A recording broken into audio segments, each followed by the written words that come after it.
to say that you're done.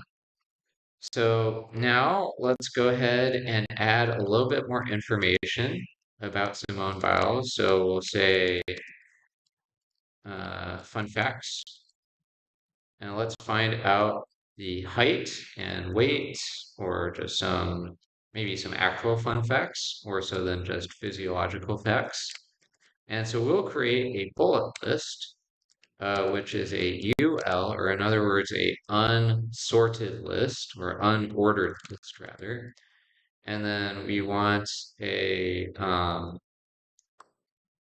so we want a bullet item, which we say LI, and let's say Simone is beautiful, and go check how this looks. All right, and then we can